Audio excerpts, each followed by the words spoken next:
Peringatan, animasi ini dibuat dengan tujuan sharing pengalaman pribadi sang pengirim cerita. Dimohon untuk menghargai cerita tanpa menyudutkan beberapa pihak. Selamat menikmati.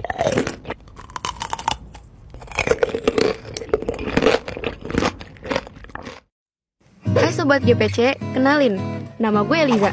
Gue masih kelas 3 SMP. Di sini, gue mau cerita tentang kejadian horor yang gak akan pernah gue lupain. Bahkan, sampai sekarang, gue masih merinding kalau inget kejadiannya. So, dengerin baik-baik ya cerita gue.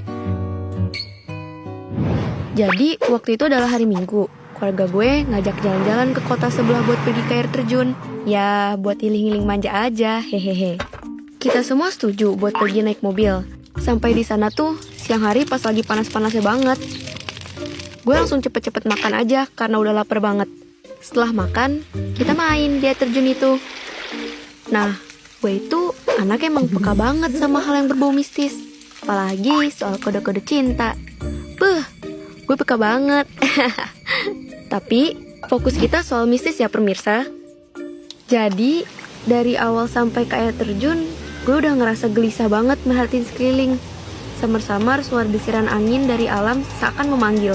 Gue bisa banget ngerasain, tapi gue tetap berusaha enjoy. Jadi gue iseng nyelam ke air. Dan wush, ada putih-putih yang sekelibat lewat. Gue auto keluar dari air terjun, gak lagi deh. Dalam keadaan detak jantung masih dak-dikduk, gue ngebatin, duh ini aman gak sih? Apa jangan-jangan ada yang lagi liatin gue? Udahlah, gue coba berpikir positif dan lanjut main air lagi sama sepupu gue. Tapi kali ini ada yang aneh. Tiba-tiba kepala gue mulai sedikit pusing. Bawaannya berat banget nih kepala. Di ujung mata kayak yang gue lihat tuh semuanya berputar. Aneh banget dan gak pernah ngerasain hal ini sebelumnya. Gue diam sebentar dan baca-baca doa. Akhirnya kepala gue udah gak pusing lagi dan penglihatan udah mulai normal.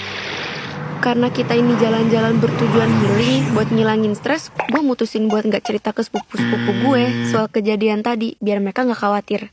Nah, setelah main air, kita naik dan lanjut mandi di kamar mandi yang emang disediain di situ. Pas masuk, suasana kamar mandinya tuh kayak ngeri-ngeri gimana gitu. Lembab, gelap, dan baunya gak enak. Tapi gue yang gak ambil pusing karena lagi kedinginan, jadi gue cepet-cepet mandinya. Meskipun gue sadar betul, gue ngerasa lagi gak sendirian. Setelah mandi, kita sekeluarga semua cabut dari situ. Pas perjalanan pulang sekitar 5.30 sore, kita semua memutuskan berhenti di kafe yang ada di tengah danau ini. Ini lokasinya masih searah sama jalan ke air terjun tadi. FYI, di danau itu ada banyak permainan air. Salah satunya permainan kapal bebek-bebekan yang di kayu gitu. Kalian tahu lah ya.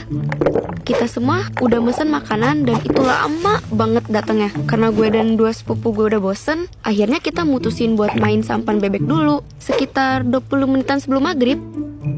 Sebenarnya kita udah dilarang sama tante gue. Katanya pamali, nggak baik gitu deh. Apalagi katanya sih nanggung, bentar lagi juga udah datang makanannya. Tapi karena kita bertiga ini udah bosen banget, kita tetap maksa buat main kapal bebek-bebekan ini. Dan anehnya, semakin mendekati maghrib, semakin gue ngerasa gak tenang. Kedua sepupu gue sih fun-fun aja, tapi gue bener-bener ngelihat sekelibat putih lewat di depan kita. Anehnya, kedua sepupu gue gak ada yang lihat. Kan gue jadi ngeri ya. Oke Eliza, tenang.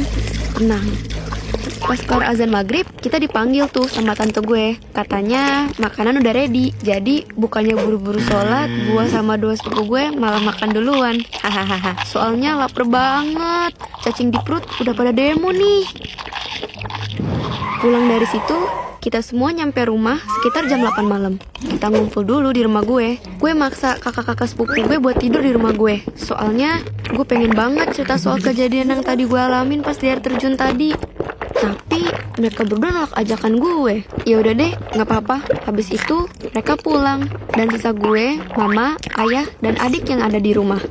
Nah, di situ gue udah disuruh mandi sama ayah gue. Katanya biar nggak kotor dan tidurnya nyenyak sih. Tapi gue nolak karena mager dan pasti dingin banget.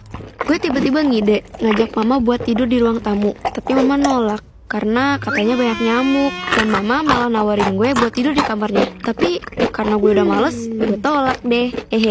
Tapi mama tetap maksa buat tidur di kamarnya. Dan gue tetap gak mau. Ya, namanya juga anak